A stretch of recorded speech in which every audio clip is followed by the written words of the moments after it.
আসসালামু আলাইকুম ওরহমতুল্লাহি ওবারাকাতু। প্রিয় দর্শক ভাই ও বোনেরা, আজকের এই গুরুত্বপূর্ণ আলোচনায় আপনাদের স্বাগত জানাচ্ছি। আজ আমরা কথা বলবো ইসলামে একজন শাসক কেমন হওয়া উচিত, এই প্রশ্নের উত্তর কোরআন ও হাদিসের আলোকে। ভিডিওটি শুরু করার আগেই বলছি, এই চ্যানেলটি সাবস্ক্রাইব করুন, লাইক ও শেয়ার করে পাশে থাকবেন, কারণ এই ধরনের ইলমি আলোচনা আরও বেশি মানুষের কাছে পৌঁছে দিতে আপনার সাহায্য দরকার। পয়েন্ট ১, শাসন একটি আমানত।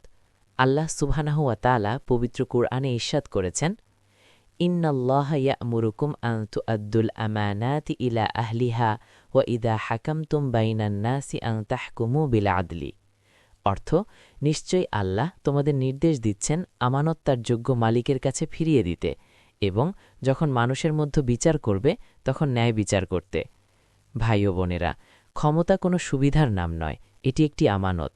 একজন শাসক যদি এই আমানতের খেয়ানত করেন, তাহলে কিয়ামতের দিন তাকে কঠিন হিসাব দিতে হবে। পয়েন্ট ২, ন্যায় বিচার শাসকের প্রধান গুণ। রাসূলুল্লাহ সাল্লাল্লাহু আলাইহি ওয়াসাল্লাম বলেছেন, সাবআতু ইউজিল্লুহুমুল্লাহু ফি জিল্লিহি ইয়াওমা লা জিল্লা ইল্লা জিল্লুহু, ইমামুন আদিলুন। বুখারী ৬৬০, মুসলিম ১০৩১। অর্থ, ৭ শ্রেণীর মানুষকে আল্লাহ তার আরশের ছায়ায় আশ্রয় দেবেন, যেদিন অন্য কোনো ছায়া থাকবে না।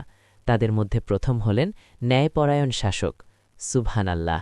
কিয়ামতের সেই ভয়াবহ দিনে যখন সূর্য মাথার ১ মাইল উপরে থাকবে, তখন একজন ন্যায়বান শাসক পাবেন আল্লাহর বিশেষ ছায়া। এটাই ইসলামে ন্যায় বিচারের মর্যাদা। পয়েন্ট ৩, জনগণের প্রতি দায়িত্ববোধ।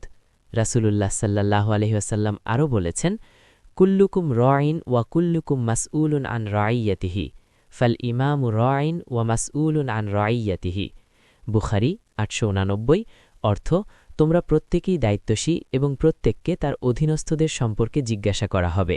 শাসক তার প্রজাদের রক্ষক এবং সে তাদের সম্পর্কে জবাবদিহি করবে। ভাই ও বোনেরা, ইসলামে শাসক মানে ক্ষমতা নয়, রাজাও নয় যে তিনি প্রজাদের উপরে বসে আছেন, বরং তিনি হলেন একজন রাখাল, যিনি তার পালের প্রতিটি ভেড়ার জন্য দায়ী। উমর ইবনুল খাত্তাব রাদিয়াল্লাহু আনহু বলতেন, ফুরাত নদীর তীরে যদি একটি কুকুরও না খেয়ে মরে, আমি ভয় করি কিয়ামতে উমরকে এর জন্য জিজ্ঞাসা করা হবে। পয়েন্ট ৪, স্বৈরাচারী শাসকের পরিণতি। আল্লাহ তাআলা পবিত্র কুরআনে ফিরাউনের উদাহরণ দিয়ে সতর্ক করেছেন, ইন্না ফিরআউনা আলা ফিল আরদি ওয়া জাআলা আহলাহা শিয়াআন ইয়াস্তাদাইফু তাইফাতাম মিনহুম। অর্থ, নিশ্চয়ই ফিরাউন জমিনে উদ্ধাত হয়েছিল এবং সেখানকার অধিবাসীদের বিভিন্ন দলে বিভক্ত করেছিল।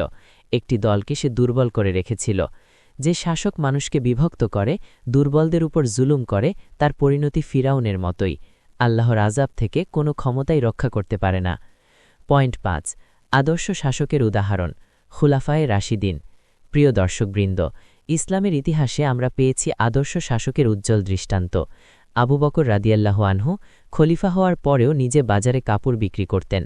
ওমর ইবনুল খাত্তাব রাদিয়াল্লাহু আনহু রাতে একাকী রাস্তায় ঘুরে দরিদ্রদের খোঁজ নিতেন।